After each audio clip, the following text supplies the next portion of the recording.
When I'm teaching, I'm very well aware that there's a human being who's going to be with me, and that this human being is coming to see me to learn about music, and probably more specifically, how to play the trombone, how to improve on the trombone, how to advance as a musical entity, or what's going to help them in their next audition, whether that be for a school, whether that be for any employment opportunities as a freelancer, or as in a symphony orchestra, or in an opera company, or a summer music festival. Some people might be coming to see me because they think I'm a good last resort. Well, everything else has failed, so let's go see this dude. I don't mind that. I think it's folly to think that's all I can help people with. But the reason why I think up front that this person's a human being is so I'm tuned to the life of the person.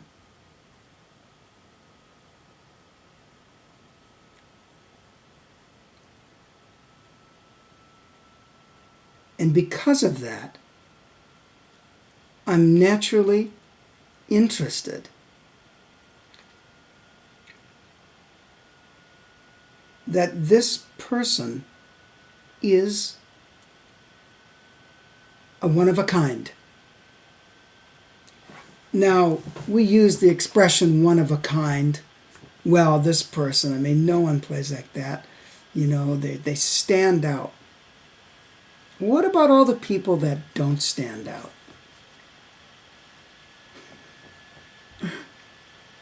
I mean, if there was a crowd of people, I'm not sure I would stand out as one of the most handsome. I certainly wouldn't stand out as one of the tallest. So, what about all these other people?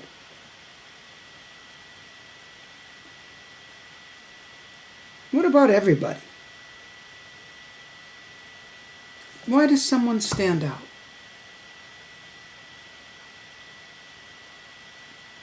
And sometimes, if you look at the phrase stand out, you can think, well, there's someone sticking out in not a useful way. Like in a concert, if the second trombone is really dominating, some people don't like that. Guilty? Or was it with the other hand? Guilty? I'm guilty with both hands.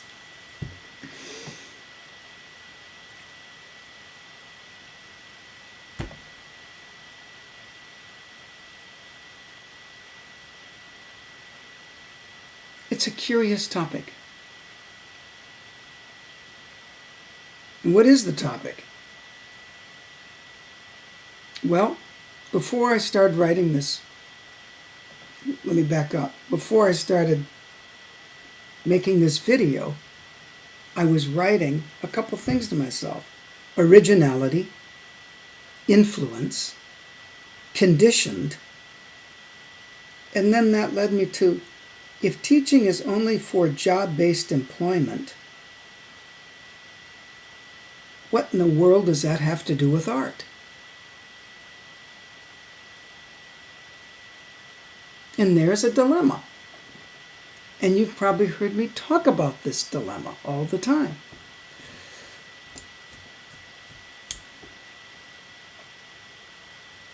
because it brings us to the brink of what has been done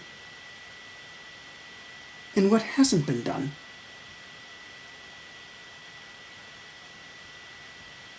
What hasn't been done? That which we don't know about yet. Now let's say there's other planets in the universe, in other galaxies, that have life on them of a kind that's self-aware,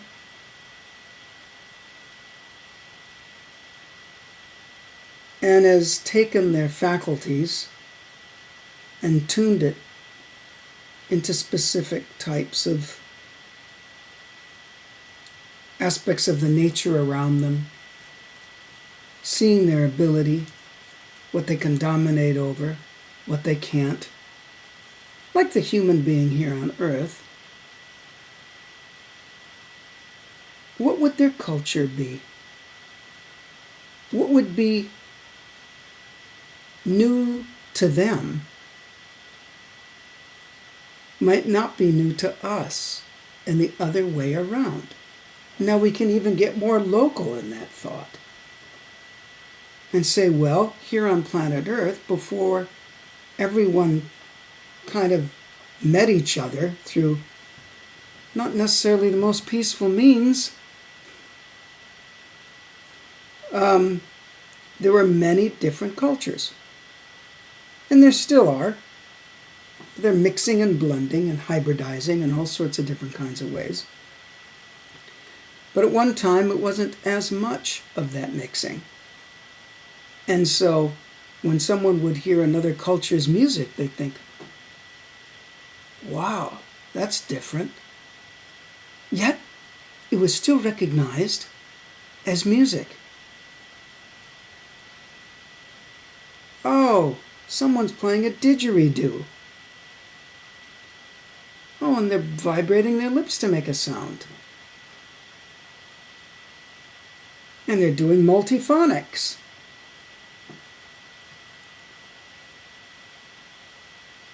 So, does new come from the discovery of something that is not known? Or is it just not known yet?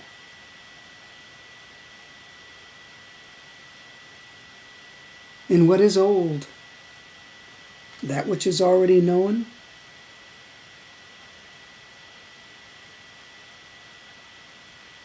What is current? That which is already known and on the verge of other types of discovery and putting together and adding up and mixing.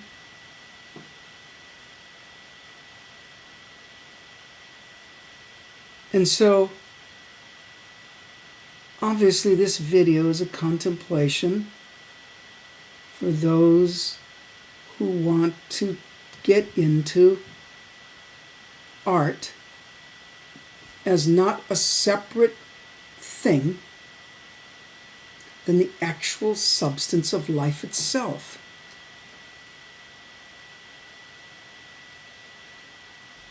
Doesn't make any difference what instrument you play, does it? To think and to feel.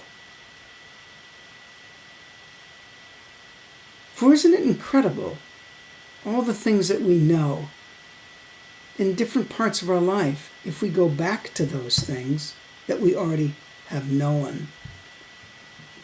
Feels like an old shoe. Well,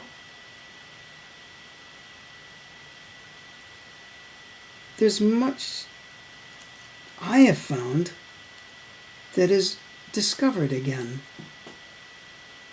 Rediscovered in the sense of knew that, but not in this particular way now.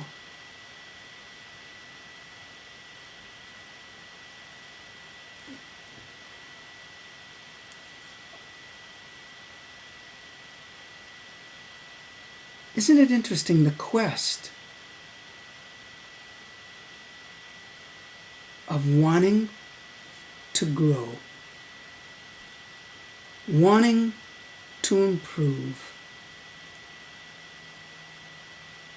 seeking out those new worlds that for us we have an instinctual feeling about, but totally haven't grasped or discovered yet. And this can be found in all the things that we're doing right now. The next time you're in some rehearsal, an orchestra rehearsal, a wind ensemble rehearsal, a quintet rehearsal, a trio, a duo, whatever, consciously try to listen for something that you haven't heard before.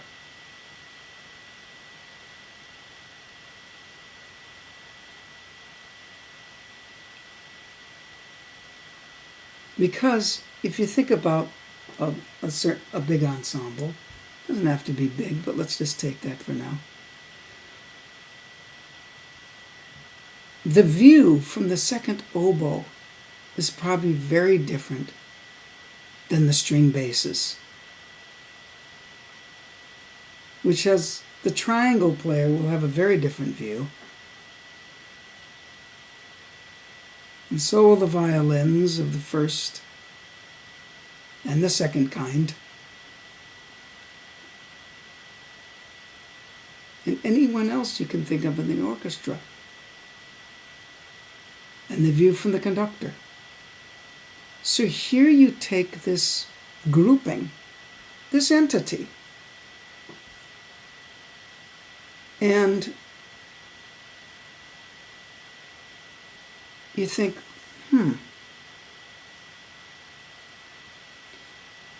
there's all these different perceptions. Is the music saying the same thing to everybody?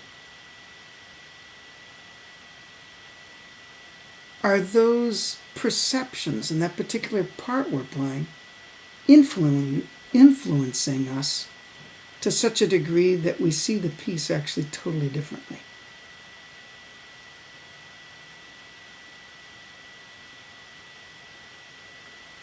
I would never have thought that this is what's going to come out of me once I started writing these words of originality, influence, conditioned, and job-based education as opposed to real-life art, integrated education.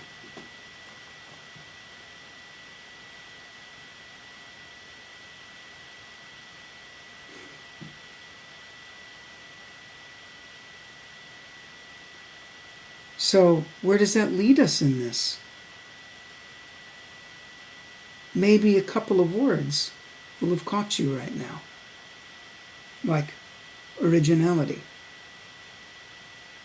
influence, conditioned,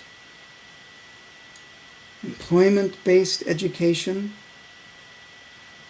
or life-based. That's a huge topic.